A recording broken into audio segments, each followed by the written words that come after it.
Assalamualaikum warahmatullahi wabarakatuh. Di kesempatan kali ini saya akan menceritakan sebuah kisah horor yang berjudul Kampung Hantu. Tapi sebelum itu jangan lupa tekan tombol like dan subscribe-nya. Tanpa basa-basi, kita langsung ke ceritanya. Selamat menikmati. Cerita ini adalah kelanjutan dari cerita kemarin yang berjudul Kampung Hantu. Malam yang tidak begitu gelap, rembulan sedikit memberikan cahayanya, hingga membuat mata Meli pun sedikit bisa melihat keadaan di sekitarnya.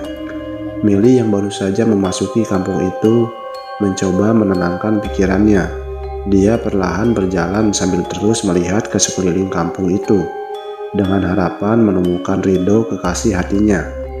Tiba-tiba tepat di hadapannya, Meli melihat seorang nenek bertongkat berjalan membelakanginya. Badan Meli gemetaran. Ini nenek manusia apa setan ya? Ya Tuhan, lindungilah hamba, gumam Meli. Dia lalu memberanikan diri menyapa si nenek yang berjalan mendahuluinya. Maaf nek, saya mau nanya, nenek lihat seorang pemuda masuk sini enggak? Saya lagi mencarinya, tanya Meli. Gak usah kau cari.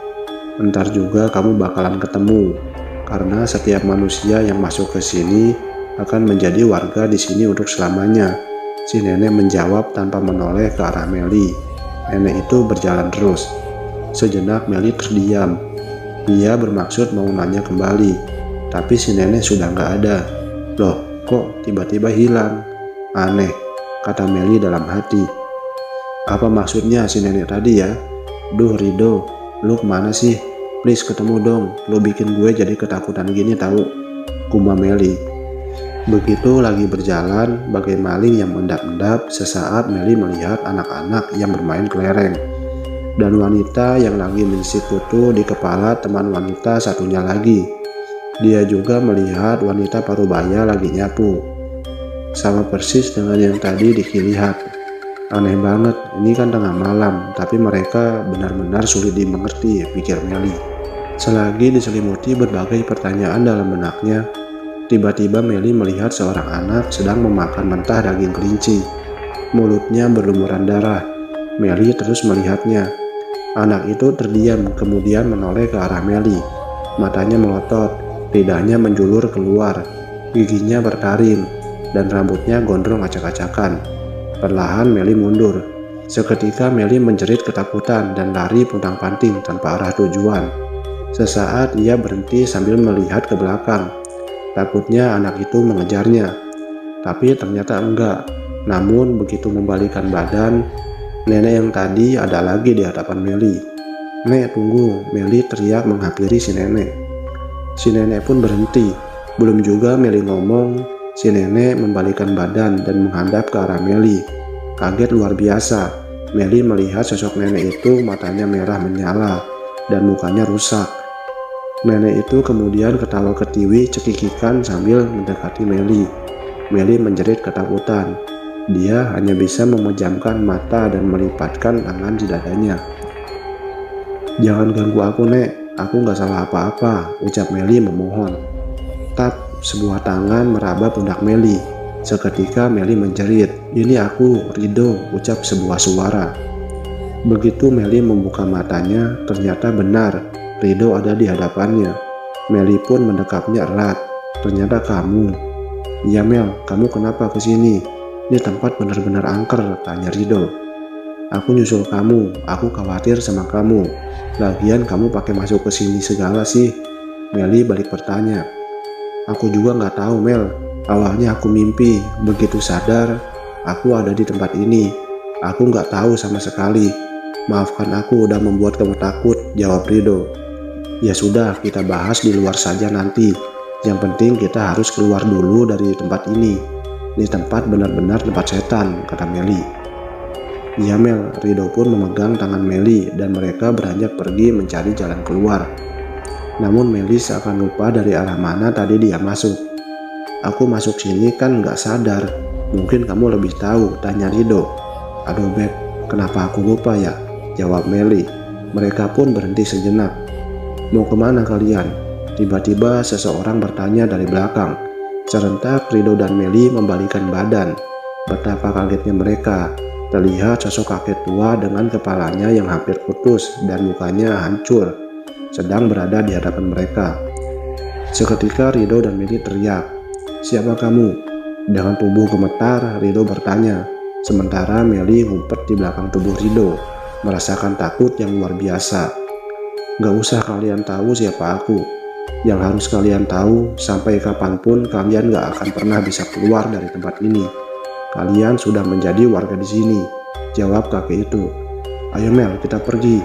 Rido dan Meli pun lari meninggalkan sosok kakek yang menyeramkan itu. Mereka terus berjalan. Namun anehnya, setelah sekian lama mereka berjalan, mereka seakan merasakan masih ada di tempat itu-itu saja. "Aku capek Beb, istirahat aja dulu yuk." Meli berhenti, napasnya sambil ngos-ngosan. "Kita terjebak Mel, gak bisa keluar. Padahal tempat ini nggak begitu luas jika kita melihatnya dari luar tadi. Bahkan kita nggak mampu melihat adanya pagar pembatas di sini. Tempat ini seakan tak ada ujungnya. Aneh," kata Rido. "Terus kita gimana? Aku nggak mau tinggal selamanya di sini. Semoga aja Diki dan Laras kembali ke sini membawa orang yang mampu mengeluarkan kita," ucap Meli ketakutan. Selagi ngobrol, mereka melihat banyak orang menyeramkan. Semua keluar dari pintu rumah, berjalan mendekati Rido dan Meli. Sosok tubuh tanpa kepala, muka kuda berbadan manusia, dan anak kecil yang sedari tadi bermain kelereng tiba-tiba berubah menjadi sosok anak-anak yang sangat jelek, mukanya seram semua. Semua mata melotot melihat ke arah mereka berdua. "Aku takut," pekik Meli. "Tenang, kita harus mengalahkan rasa takut ini. Kamu harus tetap pegang erat tanganku supaya kita tetap bersama. Bacalah doa semampu yang kamu tahu," ucap Rido menenangkan.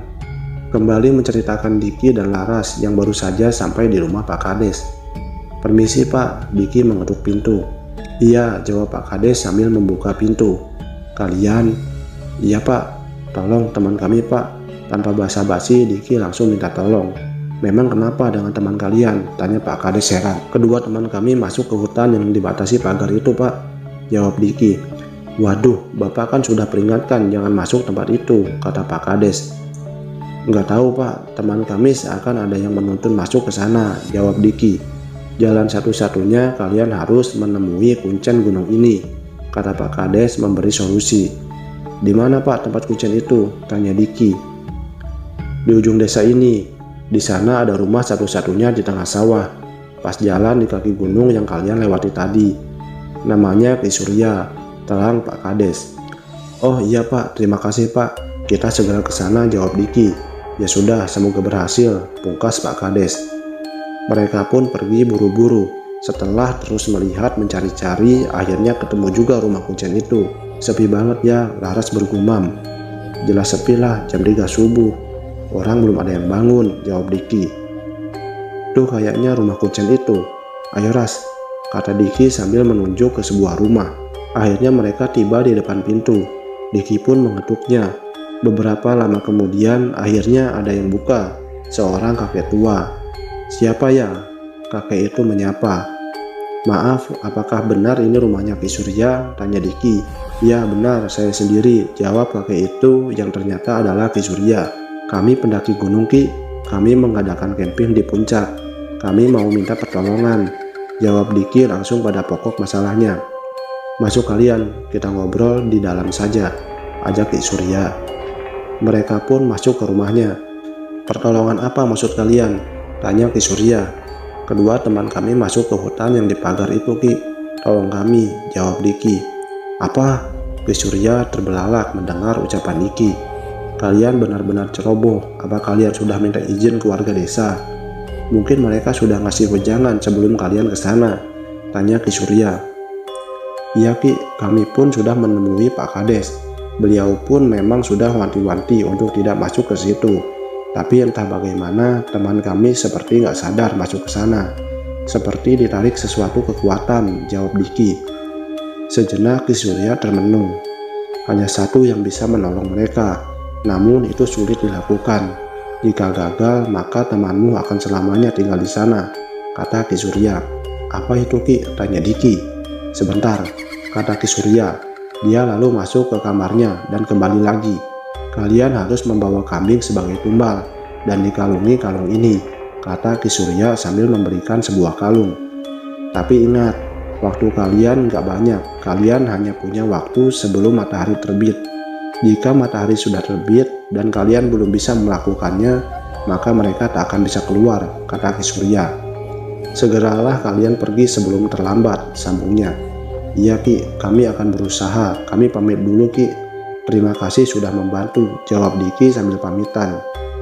Ya, sama-sama, semoga kalian berhasil, jawab Ki Surya. Diki dan Laras pun menyisir desa mencari kandang kambing, sambil terus melihat jam tangannya. Diki berjalan lirik sana lirik sini. Duh, kita akan berhasil menyelamatkan mereka nggak ya? Laras bertanya. Nggak tahu Ras, ini sudah hampir jam 5 pagi, dan kita belum dapat juga kambingnya, jawab Diki.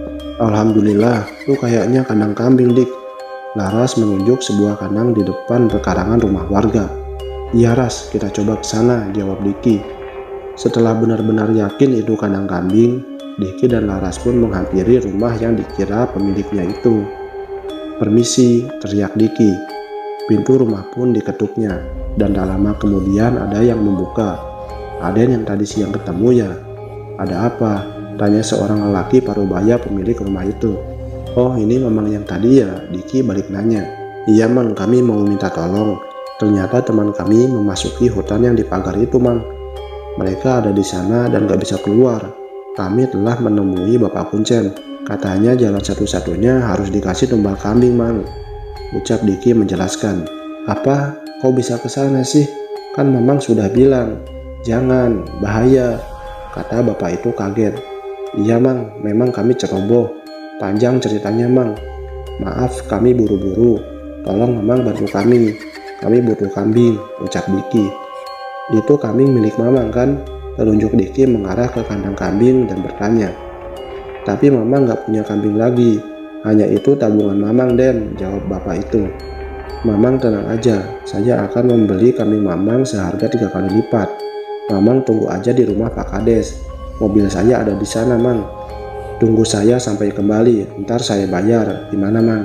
Tanya Diki. Ya udah Den, bawa aja, semoga ada hasilnya, jawab bapak itu. Ya Mang, makasih ya. Maaf, kami buru-buru Mang, kata Diki. Ya Den, silakan bawa, jawab si bapak. Akhirnya mereka pun mengeluarkan kambing itu dari kandangnya dan terburu-buru membawanya ke hutan larangan itu. Lama di perjalanan dan rasa capek yang mereka rasakan tak menghalangi semangat mereka untuk menolong teman mereka. Duh Ras, hampir jam 6 pagi kita masih di sini. Cepat Ras, kata Diki. Sambil menarik kambing, Diki dan Laras terus berlari. Laras benar-benar merasakan capek yang luar biasa karena naik setengah lari di tanjakan terus-menerus. Aku capek Dik, aku nggak kuat, keluh Laras. Ayo, kasihan Meli dan Rido. Kita meski selamatkan mereka. Mereka teman baik kita, kata Diki menyemangati. Iya Dik, aku tahu, tapi tenagaku sudah habis, jawab Laras, seraya berhenti dengan napasnya yang ngos-ngosan. Ya udah, kamu jalan pelan aja, ikuti aku dari belakang, biar aku jalan agak cepat. Setelah sampai di sana, kamu tunggu aku di tenda dan beresin semua barang kita. Ntar aku ke sana, doakan saja agar aku bisa membawa pulang Meli dan Rido, kata Diki. Ya udah, nggak apa-apa, aku sendiri aja, ntar aku tunggu di tenda, jawab Laras. Jaga dirimu baik-baik ya, kata Diki. Iya, semoga berhasil, jawab Laras. Akhirnya Diki meninggalkan Laras yang berjalan pelan karena kecapean luar biasa. Tepat jam 6 pagi, Diki baru sampai di depan pagar hutan itu. Tanpa menunggu lagi, Diki lalu memasangkan kalung pemberian kuncen itu di leher kambing dan menggiringnya masuk ke pintu pagar. Kambing itu pun masuk. Dengan harap-harap cemas, di luar pagar Diki menunggu hasilnya. Ajaib, di dalam hutan kini terlihat Rido lagi memeluk Meli yang pingsan. Mereka dikelilingi oleh makhluk-makhluk aneh. Tubuh Rido menggigil, merasakan takut luar biasa. Dia tak bisa lari meninggalkan Meli yang sedari tadi pingsan karena takut. Di sana juga terlihat wanita aneh. Lidahnya menjulur panjang, matanya hampir keluar. Rambutnya tak teratur dan mukanya yang rusak. Sosok itu maju mendekati Ridho sambil tertawa cekikikan. Kalian akan mati pelan-pelan. Jasadmu akan membusuk di sini, dan ruh kalian akan menemani kami di sini untuk selamanya, kata sosok menyeramkan itu. Wanita itu berkata cempreng gak jelas sambil tertawa. Ridho tak bisa berkata apa-apa. Dia hanya merasakan takut yang luar biasa. Tiba-tiba datang seorang kakek yang kepalanya hampir putus dan bermuka hancur. Dia menghampiri Ridho sambil membawa daun yang ditekuk berisi darah. Minumlah, kata kakek itu. Gak mau, itu darah. Pergi kalian, jangan ganggu kami, pekik Ridho. Kakek itu lalu tertawa memecahkan suasana. Pegang dia, aku akan paksa dia minum ini, kata si kakek. Kemudian puluhan makhluk aneh itu mendekat dan semakin dekat. Seketika Ridho teriak ketakutan. Berhenti kalian, tiba-tiba ada yang teriak dari belakang makhluk-makhluk itu. Semua menoleh termasuk Ridho. Ternyata yang teriak itu adalah manusia berkepala kambing. Kalian jangan ganggu kedua manusia itu. Mereka temanku. Biarkan mereka berdua keluar dari sini, dan aku akan menggantikannya dengan kambing, kata sosok aneh itu. Sesaat semua berhenti. Tak lama setelahnya, semua makhluk aneh tersebut mendekati manusia berkepala kambing itu. Pergi dulu kalian, aku akan kembali setelah kedua manusia ini keluar. Aku janji, kata sosok manusia kambing. Sekejap semua makhluk itu pun menghilang. Lalu manusia berkepala kambing itu mendekati Ridho. Kamu jangan takut, aku akan menolongmu, ucapnya. Siapa kau? Ridho malah bertanya. Aku datang karena temanmu yang minta, jawab sosok itu. Sejenak Ridho teringat Diki dan Laras. Meli yang pingsan, pipinya ditepuk-tepuk. Bangun. Dan dengan beberapa kali tepukan, akhirnya Meli sadar dan langsung teriak ketika melihat manusia kambing itu. Pergi, aku takut. Tenang Mel, makhluk ini baik, katanya suruhan teman kita. Mungkin Diki dan Laras yang melakukannya. Ayo kita pergi, ucap Ridho sambil menarik Meli berdiri. Kalian akan aku antar ke pintu pagar. Ayo ikut aku, kata sosok manusia kambing itu. Meli dan Ridho pun mengikutinya. Selagi berjalan, Ridho bertanya, maaf kalau boleh tahu ini tempat apa? Ini tempat pesugihan. Ini tempat membuang tumbal dari orang yang sudah memberikan janji pada setan. Orang musyrik yang ingin cepat kaya, jawab makhluk itu. Makanya kalian ada harapan selamat, karena kalian tidak terikat janji. Tapi dalam waktu sehari semalam, jika kalian masih di sini, maka kalian akan selamanya tinggal di sini, sambungnya. Terus kamu siapa? Ridho bertanya kembali. Aku adalah makhluk yang selalu bersama Ki Kuncen gunung ini, jawabnya. Oh gitu ya, ucap Ridho. Gak lama kemudian mereka pun sampai. Ternyata benar, kini terlihat pintu pagar arah keluar. Keluarlah kalian, temanmu menunggu di sana. Tapi sebelum keluar, tolong bukakan kalung di leherku ini dan kembalikan pada pemiliknya. Iya, terima kasih sudah menolongku, jawab Ridho. Akhirnya Ridho membukakan kalung itu. Sesaat setelah kalung itu dibuka, Ridho dan Meli kaget luar biasa. Makhluk itu berubah menjadi kambing seutuhnya. Ridho dan Meli pun keluar setengah lari meninggalkan kambing itu. Diki yang sedari tadi menunggu cemas dan duduk di bawah pohon, terkejut saat melihat Ridho dan Meli keluar dari hutan itu. Ridho, Meli, kalian selamat. Alhamdulillah, teriaknya. Makasih ya Dik, Laras mana? Tanya Ridho.